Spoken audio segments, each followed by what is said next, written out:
Daniel Defoe, Robinson Crusoe, Part 44. And escaped drowning instead of being thankful to God for my deliverance, having first vomited with the great quantity of salt water which had got into my stomach, and recovering myself a little, I ran about the shore, wringing my hands and beating my head and face,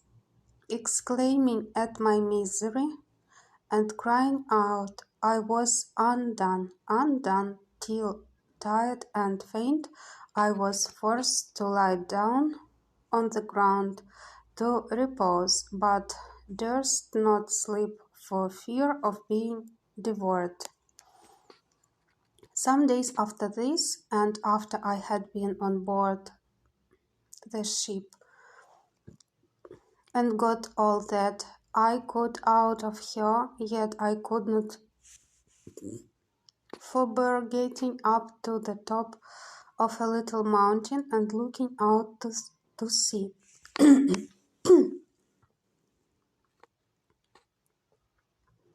in hopes of seeing a ship. Then fancy at the vast distance I spied a sail,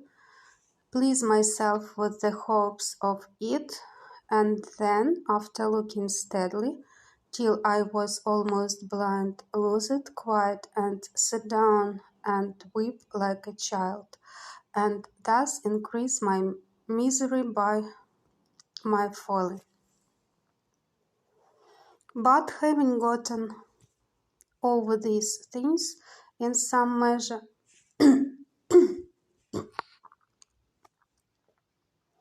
and having settled my household stuff and habitation, made me a table and a chair, and all as handsome about me as I could, I began to keep my journal, of which I shall here give you the copy, though in it will be told all these particulars over again,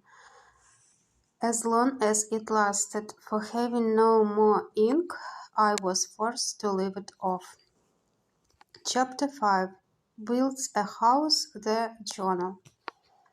September 30th, 1659. I, poor miserable Robinson Crusoe, being shipwrecked during a dreadful storm in the offing,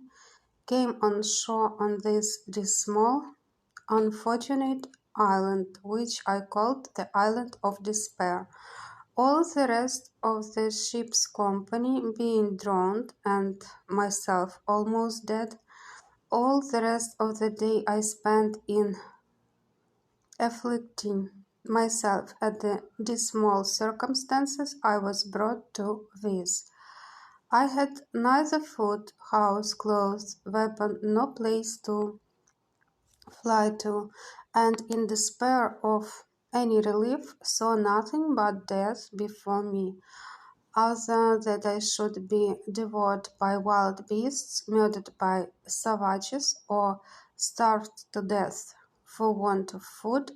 At the approach of night I slept in a tree for fear of wild creatures, but slept soundly, though it rained all night. October 1st. In the morning I saw, to my great surprise, the ship had floated with the high tide and was driven on shore again, much nearer the island, which, as it was some comfort on one hand, for seeing her set upright